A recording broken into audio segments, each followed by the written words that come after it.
Hello বন্ধুরা, আমার garden city চ্যানেলে তোমাদের সবাইকে জানাই স্বাগত। আজকে যে গাছটাকে নিয়ে তোমাদের সাথে কথা বলবো, সেই গাছটা তোমাদের খুব পরিচিত, জেট প্ল্যান্ট।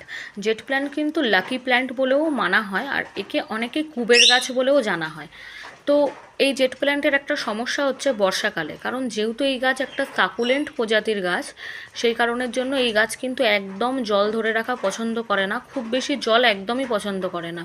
সপ্তাহে একে 2-3 দিন গরমকালে জল দিলেই এই গাছের দিব্যি চলে যায়।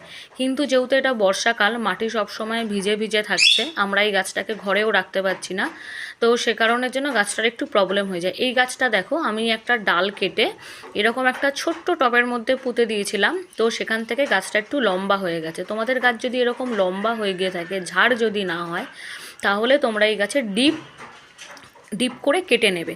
আমি যেরকমভাবে এখান থেকে ডিপ করে একটা কাঁচি দিয়ে কেটে নিচ্ছি, খুব সাবধানে কাটবে।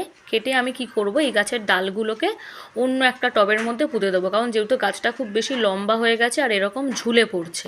ঝুলে পড়লে তো একদমই গাছ দেখতে ভালো লাগে না। তো এরকমভাবে কেটে নিয়ে একটুখানি ফাঙ্গিসাইড যদি থাকে তোমাদের কাছে, স্যাপ ফাঙ্গিসাইড যেটা হয়, ওটা যদি থাকে, আর না হলে একটু কাটিং এড পাউডার দিয়ে যে কোনো ভিজে মাটিতে বসিয়ে দিলেই কিন্তু মাস দুয়েকের মধ্যে তুমি একটা জেট প্ল্যান্ট গাছ তোমরা পেয়ে যাবে।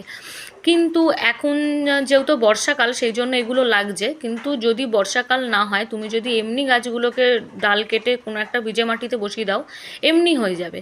কিন্তু যেহেতু এখন বর্ষাকাল, বর্ষাকালে মাটিতে একটু ফাঙ্গাস ধরে যায়, ডালগুলো যে কেটে রেখেছি সেখানেও ফাঙ্গাস ধরতে পারে, তার জন্য ফাঙ্গিসাইড ব্যবহারটা করছি। তো একটা ঢাকার মধ্যে একটা ফাঙ্গিসাইড পাউডার নিয়ে সেখানে আমি ডালগুলোকে ভালো করে নিচের কিছুটা পাতা ওখান থেকে ঝরিয়ে নিয়ে, নিচের পাতা সমেত বসাবে না, তাহলে কিন্তু ওই জায়গা থেকে পচন ধরতে পারে।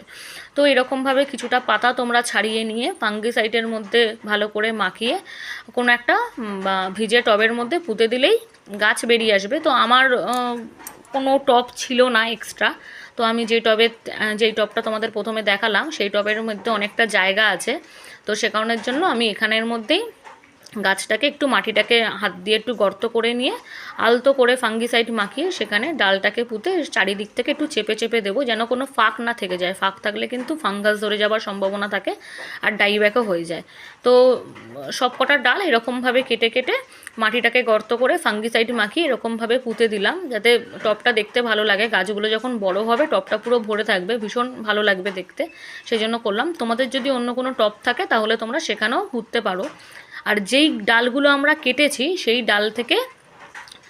ডালের মধ্যে একটুখানি ফাঙ্গিসাইড লাগিয়ে দেব, কারণ যেই ডালগুলো আমরা কেটেছি সেখান থেকে ডাইব্যাকের সমস্যা আসতে পারে।